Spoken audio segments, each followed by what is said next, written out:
Good morning to all of students. Dear students, Vande Matram. So dear students, today will be start parliamentary system. Okay. Now listen and carefully. India has a parliamentary system of governance. In a parliamentary system, the parliament is the supreme authority representing people. The legislature at the union in the parliament in bicameral means of the has two houses, upper house and lower house. Upper house is called Rajya Sabha, lower house is known as Lok Sabha. Through the government of carried on in the name of the president at the union of the governor in the state, actual administration is carried by the council of minister headed by the prime minister and the union of the chief minister of the state. The council of minister is responsible to the legislature and comprise representative of the people. The president select 12 people who are expert or experienced from the various field of Rajya Sabha. Rajya Sabha is a permanent house in which the one-third members retire every 2 years and same numbers of members for election. Thus, each members of has a 6 years and to tenure in Rajya Sabha Council of State. The power of Rajya Sabha are less compared to the Lok Sabha, which is special, superior and decisive. Rajya Sabha cannot be completely dissolved. Okay, now listen. Start कर ले parliamentary system. India is a parliamentary system of governance. देखो भारत में parliamentary system है. In a parliamentary system the parliament is supreme authority representative people. Parliamentary system में क्या होता है, जो पार्लियामेंट है उसके पास सुप्रीम ऑथोरिटीज होती है, क्योंकि पार्लियामेंट में जो भी मेंबर्स होते हैं उन्हें सीधा इलेक्ट कौन करते हैं, पीपल्स के द्वारा उन्हें इलेक्ट किया जाता है. The legislature at the union in the lest parliament. The parliament is a bicameral means two house. ठीक है, पार्लियामेंट में देखो टू हाउस होते हैं, upper house and lower house. Okay, तो अपर हाउस और लोअर हाउस ये दोनों ही सबसे इंपॉर्टेंट माने जाते हैं. Upper house is called Rajya Sabha. Upper house को हम लोग किस नाम से जान सकते हैं, Rajya Sabha. And lower house is known as Lok Sabha. ठीक है, लोअर हाउस को लोकसभा के नाम से जानते हैं, अपर हाउस को राज्यसभा एंड लोअर हाउस को लोकसभा के नाम से जाना जाता है. So the government is carried on in the name of the president at the union and the governor state, and actual administration carried by the council by minister handed the prime minister of the union of the chief minister in the state. देखो central में prime minister ये पूरी तरह से मतलब president, भले सत्ता president के नाम से हो मगर प्राइम मिनिस्टर ये पूरी तरह से वर्क करने के लिए कैपेबल होते हैं. एंड सेंट्रल गवर्नमेंट में जो भी सत्ता है वो गवर्नर के नाम से होती है, मगर रियल में वर्क कौन करते हैं, chief minister. Okay, now listen, में फिर से रीड कर रहा हूं. Though the government is carried on the name of the president, the union and the governor in the state, actual administration is carried the council of minister headed by the prime minister, union and the chief minister of state. मतलब भले ही president और government के president और governor दोनों के नाम से सत्ता हो, मगर रियल में जो सत्ता है वो सत्ता किसके हाथ में होती है, prime minister. And prime minister क्यों मतलब सेंट्रल लेवल पे prime minister, on state level पे चीफ मिनिस्टर के नाम से. The Council of Minister is responsible to the legislature that comprises a representative of the peoples. The Council of the Minister ये responsible होते हैं legislature को लेकर. The president select the 12 people who are expert and experience of the various field of राज्य सभा. देखो president क्या करते हैं, जो 12 peoples को 12 peoples उन्हें अपॉइंट करते हैं, जो एक्सपर्ट है जिनके पास एक्सपीरियंस है उन्हें राज्यसभा में अपॉइंट करते हैं. ये जिम्मेदारी किसकी होती है, प्रेसिडेंट की.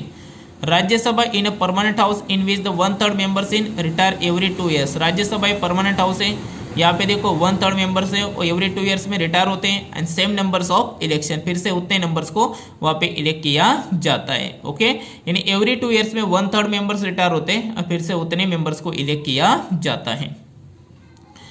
Thus each member has 6 years of tenure in Rajya Sabha.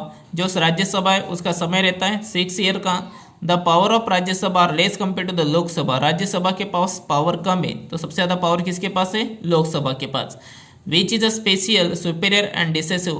Rajya Sabha can not be completely dissolve. ठीक है, राज्यसभा को कभी भी विसर्जित नहीं किया जा सकता. ठीक है, क्योंकि राज्यसभा के पास भले पावर कम हो मगर लोकसभा के पास पावर ज्यादा है. क्लियर हुआ topic. Okay, now next, independent and impartial judiciary. Now listen.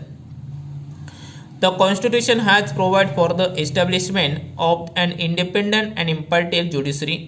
There is a Supreme Court at the top, and there are high courts at state, and under the jurisdictions are the district courts at district levels, and the taluka level there are local and special courts.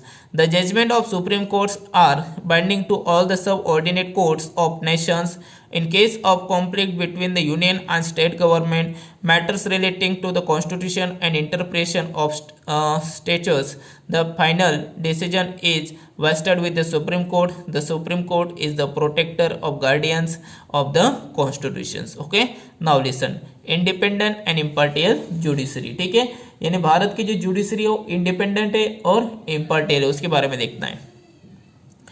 The constitution has provide for the establishment of independent and impartial judiciary, ठीक है, यानी भारत के संविधान के हिसाब से भारत की जो जुडिशरी है वो सबसे इंडिपेंडेंट और इम्पार्टियल मानी जाती है। There is a supreme court at the top, top में कौन है? सुप्रीम कोर्ट है, ठीक है, टॉप लेवल पे सुप्रीम कोर्ट है। Then the high court, the state under the jurisdiction are the district courts and district level of the taluka level there are local and special court. Okay, listen, सबसे top में आता है supreme court, ये जो होता है central level पे होता है, ठीक है, बाद में आता है स्टेट लेवल पे हाई कोर्ट, फिर डिस्ट्रिक्ट लेवल पे डिस्ट्रिक्ट कोर्ट, तालुका लेवल पे taluka court and special courts and other courts. Okay, now listen, सबसे हाई पे कोर्ट है सेंट्रल पे सुप्रीम कोर्ट, उसके बाद हाँ स्टेट लेवल पे हाई कोर्ट, डिस्ट्रिक्ट लेवल पे डिस्ट्रिक्ट कोर्ट्स, तालुका लेवल पे taluka courts, special courts and other courts, ये सब कोर्ट्स, ठीक है, यानी इस तरह से जो इंडिया की जो जुडिशरी है वो इंडिपेंडेंट है एंड इम्पार्टियल है। Okay, next, The judgment of Supreme Court are binding to the all subordinate courts of the nations. The judgment of Supreme Courts, ठीक है, सुप्रीम कोर्ट से सबसे हायर लेवल का कोर्ट्स माना जाता है। सुप्रीम कोर्ट्स के जो फाइनल रूल्स रेगुलेशन है, तो इंडिया में जितने सारे कोर्ट्स है हर एक को उसे फॉलो करना ही पड़ेगा, ठीक है, हर एक कोर्ट्स को उसे, चाहे वो हाई कोर्ट हो,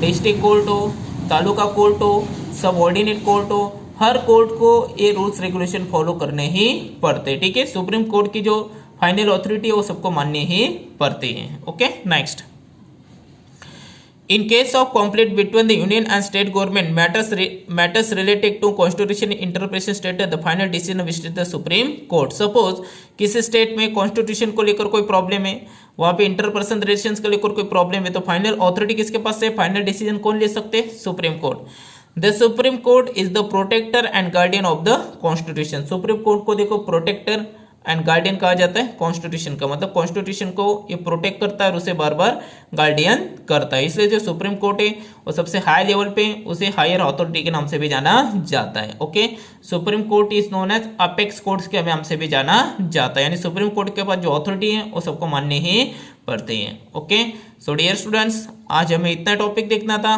नेक्स्ट टॉपिक हम लोग नेक्स्ट पीरियड में कंटिन्यू देखेंगे। Okay, thank you.